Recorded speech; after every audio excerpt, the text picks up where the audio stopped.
Welcome everyone to the Success Elevated podcast. As always, I'm your host, Hayden Lee, and I'm joined this week by, I'm going to call him a Southeast Idaho native, even though he's already left us, but Rob Poleki, CEO and founder of Washi. Thanks for coming on the show, Rob. Hayden, thanks for having me. I'm excited to be here, man. I'm excited to tell my story and share some good news with Southeast Idaho and Awesome. all your viewers. Yeah. Awesome, man. Yeah, we have a fairly small audience right now, but we're excited to have you on and hopefully grow this thing to we can get the Washi story out there for everybody, man. Because I think your story is really cool. You've done some awesome things, and I found your story through LinkedIn, which is one of the awesome benefits of social media. Is I've learned and found about people that were right here in my backyard that I didn't necessarily know about, but that's one of the cool things about social media. So I guess my first, let's kind of dive into this a little bit, but my first thing I wanted to kind of learn about from you is you haven't always been an entrepreneur. So how did you kind of get to that point that you wanted to start your own business? What was kind of the journey to that point? Yeah. So, I would agree with that statement. I have never been a full-time entrepreneur. Yeah. Ever since I was a kid, I've been doing part-time entrepreneurship. Right? Yeah.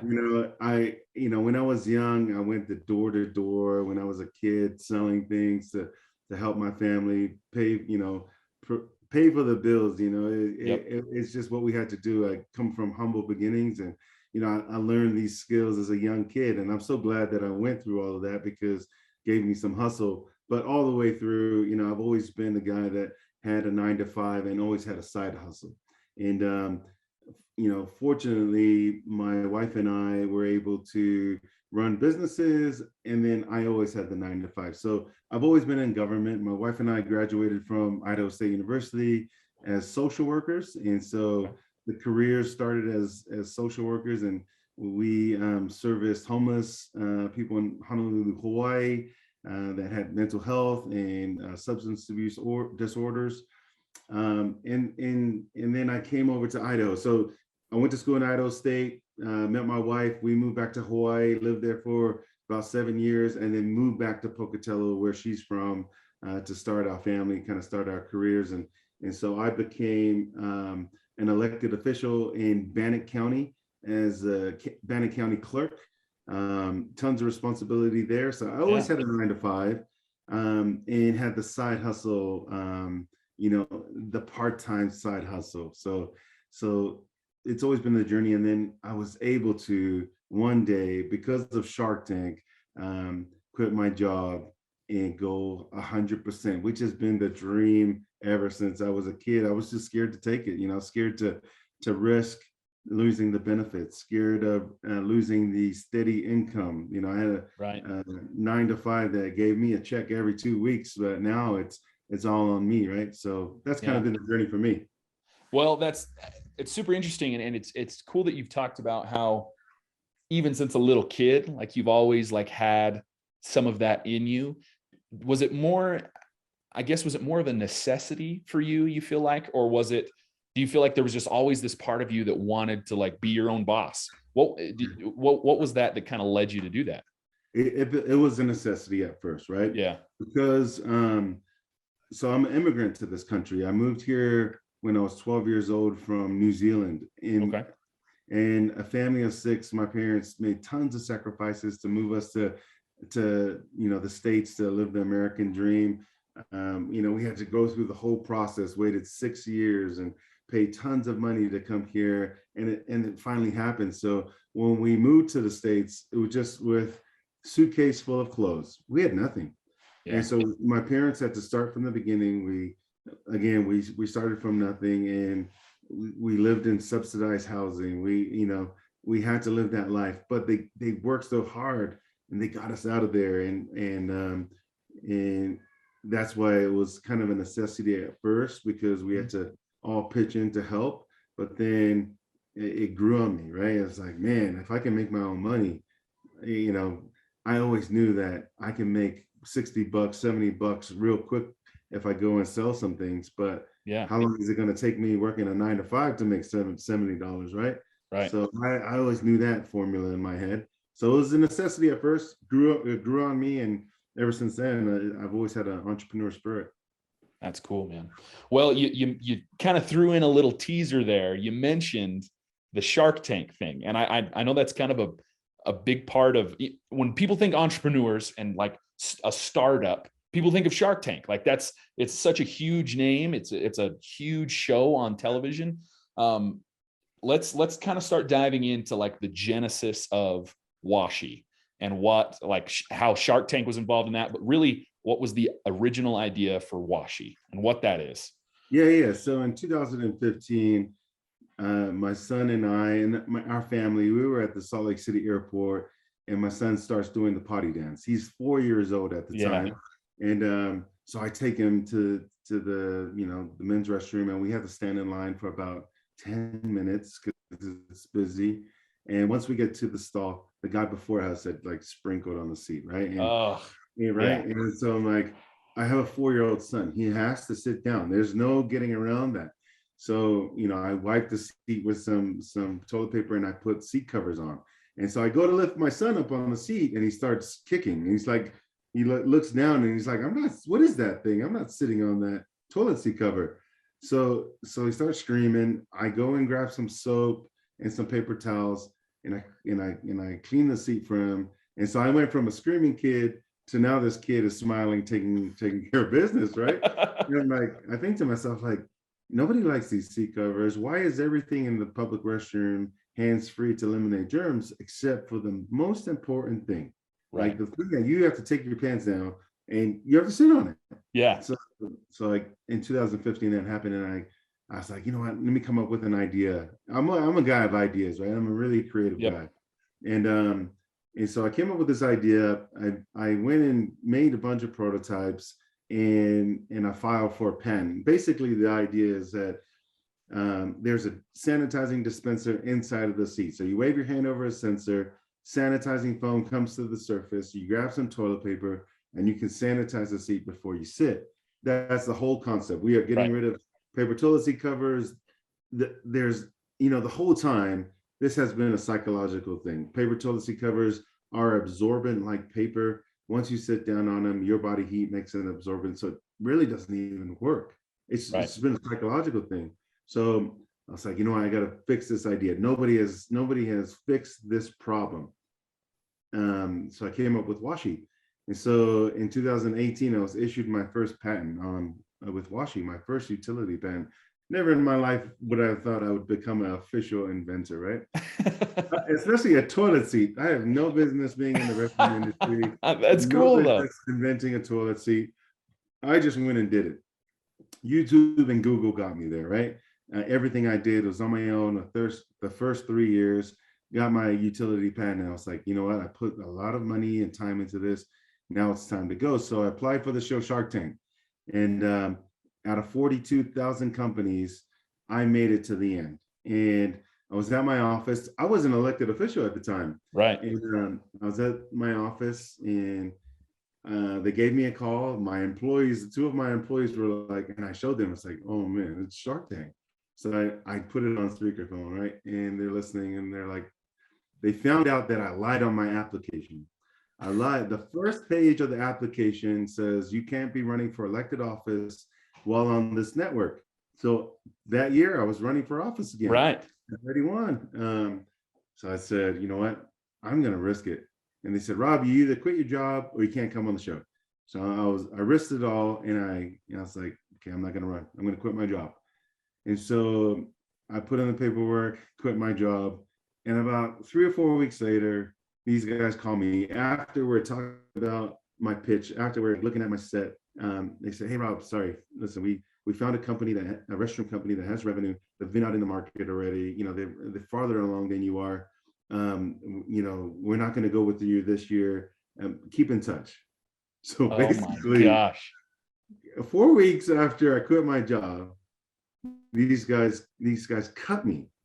Right. And it was the first punch to the gut on this journey, that I took. I had risked everything. I quit my salary, the benefits, health. I had 3 kids and my wife, right? And I quit everything to go on the show. I thought I was just going to be this millionaire, instant millionaire. Like everybody watches the show. It's like, oh, I got to get on Shark Tank. Right. It was the worst thing that ever happened at the time, right? That I thought that could ever happen, but it was one of the best things that ever happened to me because I was able to go 100% with my company. I was able to quit the job and say, look, let's give this an actual try and go 100%. I cashed in everything, cashed in my 401k, put 100K of my own money into Washington. And if that wouldn't have happened, I wouldn't have been where I'm at today. So worst thing that ever happened to me at the time, but looking back, best thing that ever happened because I was able to go 100%. That's that's such a crazy story. And there's so many things there that I want to hit on that are so cool. The utility patent thing is really interesting. For people that don't know, and I've hit on it a couple of times, my background is not marketing. My background is in mechanical engineering. That's what my degree is in. And patents are always something that was always so cool to me. Like the fact that you could create an idea and you own it. Like that is your idea. I don't know. Other people are probably like, that's not that important. But for me, that just is a really cool thing. And it's a step of the process that probably a lot of people would forget, right? Like you've got to go out there and create your idea. And it's one thing to create it, but then you've got to find a way to protect your idea. And so it's yours. So it doesn't get stolen by someone down the road, right? So that's a cool thing that you mentioned. And the other thing, like, yeah, you gave up your job thinking that this Shark Tank thing was going to take off and it was going to blow up for you. And they basically said you have to quit in order to get on Shark Tank. And then they say, see you later. Well, we can't use you. How did you stay positive after that? How did that not just like demoralize you? Like, how are you able to stay positive and stay focused on your goal? Yeah, so let's touch on the first thing, the utility patent. You're right. Utility patents are really hard to get, right? There's a government agency called USPTO, United States Patent and Trademark Office, and they denied me 4 times, right? I went back and forth for 3 years, and they denied me. Finally gave me a utility patent in 2018. I was issued my second patent last year. So I have 2 utility patents under my belt, but it was not an easy thing. Late nights staying up, looking at tons of other patents that had a little bit of my technology in their patents and proving to the USPTO that mine is different, right? Really hard, but well worth it, well worth the fight and everything, right? And the second thing with how did I take rejection? Oh man. How you hear the story of, man, there were so many no's. There's so many no's. That was the first big no for me. And it was tough, man. It was really tough. For a couple of weeks, I didn't know what to do. I was lost. Lost in the process. I was lost I was 35 at the time, I think, 34, 35. And I had everything that I ever dreamed of: a good salary, a nice house, cars, and I had just lost my job. Right. And it was hard. And after a couple of weeks of just moping around, my wife sat me down and we got together and she's like, you know what? You need to get everything together and you need to go 100%. Make a plan. Let's go. I'm in and we made a plan to go, for me to become an entrepreneur. And so one, I needed her support and the green light from her to say, you go off and start doing this, and I got the rest. And because we have a side business, I own a commercial cleaning company in Southeast Idaho, and my wife was a realtor in Idaho. Because of those things, she was able to pay for the bills while I went off on the journey, right? So I had the support of her, but yeah, it was tough. It was a few weeks of moping around, but then I finally got my crap together and started with Washi. No, yeah, that's so awesome, man. Like having that support system like that is so important. But I think you also hit on that, like you guys, like it was great that your wife supported you, but also you guys sat down and made a plan. Like it wasn't just like, well, I guess we'll figure it out. It's like, no, like, okay, like this is what we're going to do. This is how we're going to get it done. I'll take care of the home front and you go like just try and kill this thing and do your best that you can. And like having a plan, especially initially, when you're in the infancy of this process, like having a plan of how you're going to grow it and turn it into a business is, I mean, it's hugely, hugely important. And I think it's a step that a lot of people miss, especially if it's inventing something new like you did. I think a lot of people think, oh, all I have to do is invent the thing and then it's good. All right, we're done. Like that's all it's going to end. No, like there's a whole, the whole business side of things. There's a whole plan that you have to develop in order to get it off the ground. Not even so that it'll pay your bills, but just to get it off the ground. Like there's a whole plan to get it there. And it's really, really cool. And the fact that your wife was so supportive is awesome. Having that support system makes all the difference. So. No, I definitely needed her to give me that boost, the encouragement, right? The motivational speech that she gave. I was like, you know what? I gotta go. I have my kids and my wife depending on me. It's time to figure this out. Especially because you're right? I invented the thing. I got a utility patent, but that is just one step of many. And in launching a new product that no one has seen, no one has ever, touched or experienced before. The marketing, the sales, the running a business is a whole different beast. So, but there's steps of building a business. And so that first step had to happen the way it happened. I'm a guy who believes in everything happens for a reason. Yeah. It had to be that way for me to learn, had to be that way for me to kind of go this route. So yeah, everything worked out. So you're obviously in a position now that this is your full-time gig, and this is something that you're able to support your family with, and it helps you, move to Utah, all of these things. How did it get to that point for you? Because obviously I know it didn't happen overnight, and I know there was like you just said, there were steps in this process that you had to do. And I don't necessarily need you don't have to go through each individual one because I'm sure there's a lot, but what were some of the big takeaways to grow it to the point that you're at today where it supports you and your family? Yeah, so a couple of stories. I love to tell the story of how I got here. So because people can relate to stories, right? And so after the Shark Tank ordeal, what got me going was the amount of media attention I received because I quit my job and people found out that I was going on Shark Tank, right? Yeah. So everyone knew that I quit my job, and for some reason it leaked that I was going on Shark Tank. They cut me, and people still thought I was going on Shark Tank because it was in the newspaper. Yeah. And so I was the only one. My wife and I were the only ones that knew that I was cut, but everyone thought that I was going on Shark Tank. And so this article from like Tri-Cities in Washington to all the way to California, these media outlets started picking up this article of elected official quits his job to go on toilet seat run. And it was like on Shark Tank. It was a company called Squatty Potties. Squatty Potty is like top 5 Shark Tank products. They heard about me on the newspaper. The CEO calls me down to St. George, Utah, and wants to talk. So I go down there and we talk, and after discussions, like, hey, Rob, we want in, but we have to take over this company. You're from government, you don't know what you're doing. Let's you can come work for us, but we need to take over.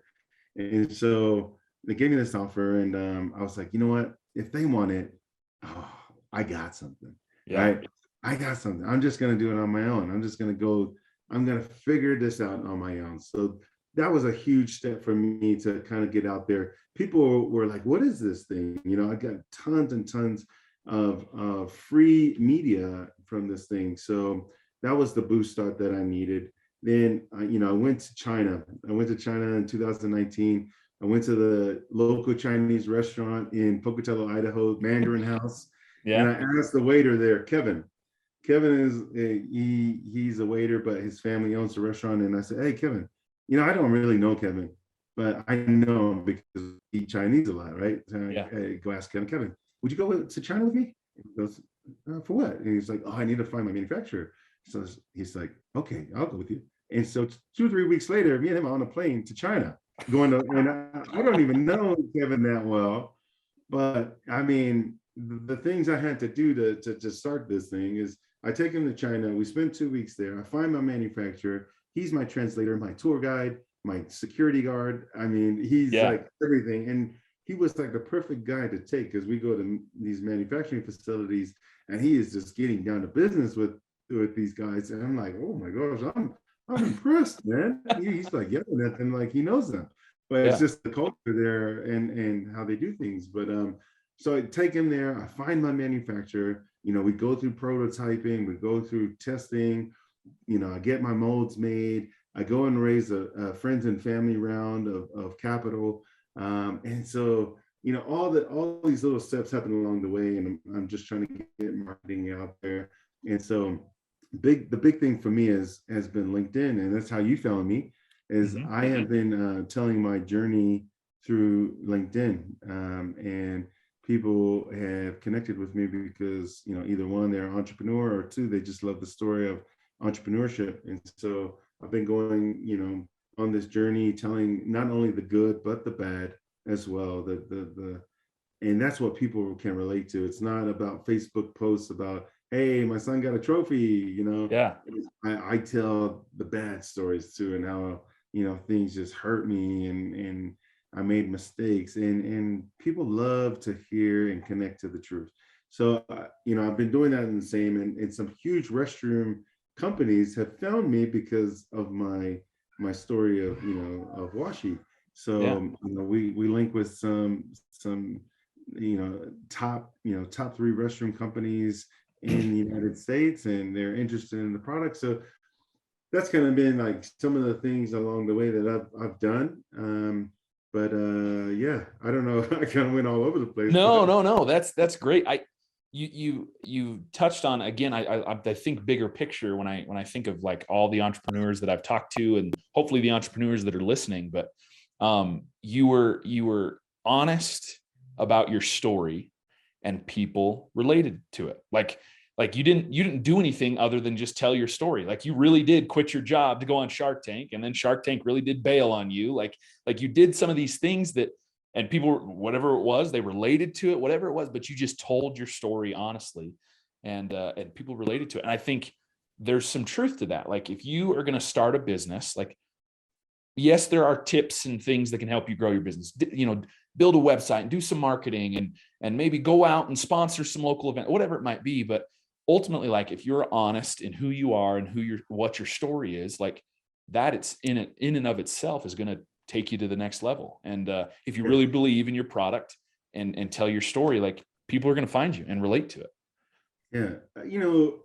A lot of, since we're B2B, I found out that even though I'm dealing with, government agencies or like organizations, there are real people in these organizations, right? They're real people just like you and I, and they want to know the truth. They want to hear these stories. They want to support you. They want to root you on. And so for me, especially, there was this incident I had where I had a pilot and I tested my seats in the airport, and it went horribly wrong in California. And anything that you could have thought of, it just happened. And it was because I used prototypes, and it just was a bad situation.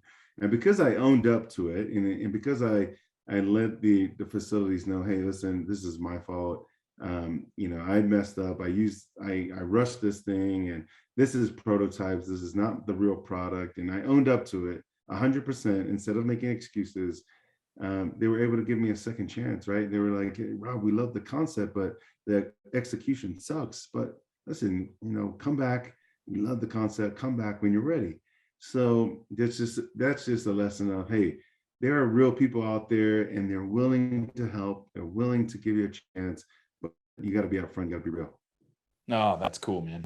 So cool. Something, yeah, like losing out on business like that, especially when you're in the infancy of starting a company, is probably like terrifying again. But because you were honest and were upfront and owned to your mistake, like they're like, hey, we'll take you back. You just got to go figure some stuff out. So, oh, that's cool, man. No longer is it just you. Washie is more than just you now. At least your website says it's more than just you. What were some of the critical steps or critical points that you got to? You're like, hey, I got to bring in some other people to help me with this. Yeah, so in 2018, after I received my patent and I went down to Shark Tank and all that happened to me, I figured that I needed a co-founder. So I reached out to a really good friend of mine is just awesome at sales. See, this guy can sell ice to an Eskimo, right? And so I was like, listen, I build, sales is not my thing. If I build this product, we help me sell it. And so he came on and helped me build the company. We have traveled all over the country together to meet with people, even to Canada to meet with people and show them Washi, and had a lot of success because they love the personalities. His name is Dane. My co-founder's name is Dane Simmons. He's in Southeast Idaho. He owns a few businesses there, and just imagine I'm a 6'3", 6'2", 300-pound Samoan guy. He's a 6'3", black guy from California, receiver. And so anytime we go anywhere, I mean, we're just some big guys and we just make everybody laugh. So just contagious and like kind of steal the show every time we go, especially because we're selling toilet seats, right? Right. So for since 2018 and on, we've been just, out there trying to hustle Washie, and people remember us and know us because, of our personalities. Right. But, I brought Dane on, and so he's our VP of sales. And then also in 2020, I brought on an assistant. I was like, man, I'm getting so busy. I need an assistant. And then her name's Heidi Fafita, and our assistant, because she's kicking butt, became the VP of operations. Right. So, bootstrapping everything, right? Like, Yeah. we're going to do this ourselves. These are our titles, but we do everything. I do everything from, Dane and I install the seats, do the marketing, the sales, manufacturing. I mean, I call myself CEO, chief, do everything officer, because Yeah. if it needs to get done, it's on me, right? It's on me to get it done. And I wouldn't let anybody else do a job unless I did it first, right? And installing toilet seats is not the best job in the world. And I've installed over 300. So it Yeah. is disgusting work. But yeah, so I bought on two of us. So three, we have a team of three. And this year we're bringing on the marketing and sales guys to help, build the team up. So we're building gradually. Yeah. Oh, that's cool. That's really, really cool. It seems that most of the people that I've interviewed and talked to so far have mentioned at some point that they get to a point where they feel like the business won't grow unless they get some help. And at times it can be difficult, right? Because you know how you want things to go, and you know what it takes to be successful. So it can be hard sometimes to delegate that to some other people. But it seems that, again, from those that I've interviewed, they always come to a point where they've got to bring on somebody else. And if they do, it seems to accelerate their growth and take it to the next level. And if you get to a point where you're willing to, give somebody part of what you got to do, it just really, it takes your business. I don't know how else to describe it other than it takes it to the next level with sales or whatever else. Yeah, no, you're right. And these things have to come in steps, right? Because you can't always afford to hire a team of five and at an infancy stage, and everyone's looking around, well, what are we doing, right? Mm-hmm. So gradually you start to build your team. And I'm not the expert at everything. I am an expert with Washi. I know every single centimeter of this product, right? Because I designed it, I built it as my baby. But there's experts in sales, there's experts in marketing, there's experts in operations and organizing. And so I need to bring those people on to help organize me, to help get information out for Washi and get to the next level. So you're totally right. I don't want to fast forward too far, Rob, but it seems like you guys are really set up for some growth that I think could be huge. What are some of what are the goals for you guys at Washi, and what does the future look like? Yeah, the first 1,000 seats that we ordered, things have not been perfect with manufacturing. Mm-hmm. COVID hit us. manufacturing shut down for 7 months, plus the shipping and logistics are horrible from port to port. We used to pay $7 pre-COVID. We used to pay $7 a seat, a unit for shipping port to port. Now we pay around $42. So the shipping is horrible. So we're going through all these, ups and downs with those things. But, we told ourselves the first 1,000 seats, we need to get out into the market, right? We need to either sell or get out into the market. Once people see our product, use our product, it is free marketing for us. If we're in airports, in Salt Lake City Airport, I think there are 36 million people run through their airport a year. So 36 million, if we have eyes on those seats, they'll go back to their facilities and say, hey, we saw this thing at the airport, we need it. So we said, hey, the first 1,000 seats will get out there. But like I said, manufacturing in the beginning, there was tons of issues with the product I had to fix myself. We are a smart toilet seat. So our seat connects to an app and lets maintenance crews know that a battery is low or the cartridge in the seat is low. So we're the first smart toilet seat for public restrooms. And we also make our money on cartridge of chemicals. So we sell our seats, but the reoccurring revenue every month is from chemical, right? That goes inside of the seat. So the investors love that revenue model where the razor blade club. That's our model. But tons of things that we had to go through with manufacturing and to get to this point. So for the first year was, hey, let's get our seats out into the market, establish ourselves, and then get distribution going. So we've already had a lot of discussions with big distribution companies. The top restroom companies in the US have already been in contact with us. So things look really good for us, right? About 2 or 3 years, I could see the company either, hey, we're going to license the product off, or we're going to be acquired. But I mean, that's the plan for Washi is, there's people that invested money into us. I've invested my own money. They want a return on their money. So, to grow the company as far as we can take it, then give it to the guys who actually are professionals in the restroom space, and let them run with it. So. Oh, that's cool. That's really, really cool. I'm excited for the next couple of years with you guys. I think, like I said, I think your product is super cool. People need to go check it out. You have some awesome videos on your website, and I'm sure on YouTube that people can check out how it works. And I think it's incredibly unique. And I think that's what makes it so special is you guys have found this niche that needed to be filled, and you filled it. And now it's just to the point where you're just like ready to take off. And I mean, the sky is the limit for you guys right now. And I'm excited to see where that's going to go. I want to close up. I don't want to take too much more of your time, Rob, but I want to kind of close up with the 3 questions that I ask everybody. So the 3 that I always ask first is, what is a book or podcast that you're listening or reading to right now that has really helped you? So I am always, ever since the beginning, have listened to How I Built This with Guy Raz. I don't know if you listened to that before. I've heard of it, but I haven't listened to it. Yeah. Oh, it is.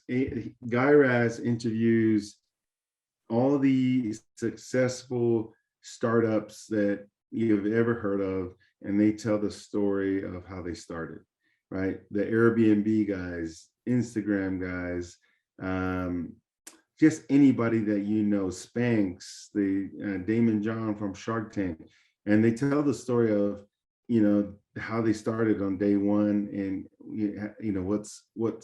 what they've had to do to get to be successful. And it's helped me so much because their story is my story. Like I listen to their stories and I'm like, oh my gosh, I'm going through this part of the story right now as we speak. And so it's helped me along to the journey to not give up. Everyone is going through this, not just me. So How I Built This with Guy Raz is, if you haven't listened to any of those episodes, I'd highly recommend it. Okay. Awesome. Thank you. Second thing, you wear a lot of hats as CEO. You even said it. chief of do everything, right? Like, that's kind of your role at Washie right now. How do you recharge and relax at the end of a long day?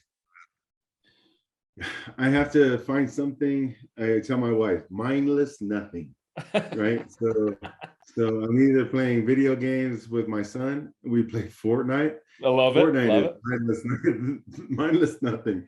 I can just concentrate on something and not think about Washi. And then I'm always active with my kids. So I coach my kids' football and basketball teams. I'm always going to their activities. So it's either that or I'm trying to find something that is mindless nothing. Like I just get my mind off of Washi and do something else. That's cool. Mindless nothing. That's a good way to phrase that. I like that. I haven't heard that before. So that's, I find myself doing the same thing. I have a long day at work or something. Mindless nothing. Yeah. Playing some video games or, I mean, it's not mindless nothing, but I like to fish, and that's a great, so I'll do that. Like whatever it takes, just something to take my focus away from work is a big thing. Yeah. Last question. And this one is a big one, and it's probably hard to distill it all down to, one specific thing, but, if you could rewind to the beginning of Washi, so, 2018, whatever, 2017, the initial idea that you came up with, what would be one thing that you would tell yourself if you could rewind it to the beginning of it all? What would be one thing? Yeah. So like I said, before, I'm a man that I truly believe that everything happens for a reason, right? These steps along the way, and like the punches in the gut that I've received, many punches in the gut on this journey, I've had because it's a learning lesson. So I'm a guy that believes in everything happens for a reason. But if I had to go back and tell myself one thing, is I would tell myself that this will be hard. This will be one of the hardest things that you've ever done in your life. I've done a lot of things in my life. Like I've done some crazy things. I was an independent film director in Hawaii. I won several film awards. I mean, I was the only person in my family to graduate from college. I was an elected official, ran for office, as successful, and was elected to serve my community. Those were all hard things. Those took time, those took courage, but this journey has been the hardest. This has tested me to my limits of how far can you go, Rob? How far until you quit? And I've been able to stay afloat and not quit, never quit. And my motto is, can't stop, won't stop. I won't stop. But I'll tell myself in the beginning, hey, this is gonna be hard. Like, brace yourself. It's gonna be hard, but you can get through it. So that's cool. It's great advice for, I think, any new entrepreneur. I think we all get to a point where we're like, man, if I just come up with this idea, life's going to be easy, right? Or if I invent this thing and it's going to make me all this money, it's just going to be easy, and it's not. And I think if you go in with the right mindset that, hey, this is going to be hard, but it's going to benefit myself and my family, like, I think you can get through it. So Hayden, the thing that you just said is how I was in the beginning. If I just invent this thing, oh my gosh, I'm going to be a millionaire. Yeah, it's tomorrow. I'm going to be a millionaire. Yeah. So easy. I'm just going to invent this thing. I didn't know this journey ahead was going to be so hard. So that's why I would go back and tell myself, listen, it's not as easy as you think. It's going to be difficult.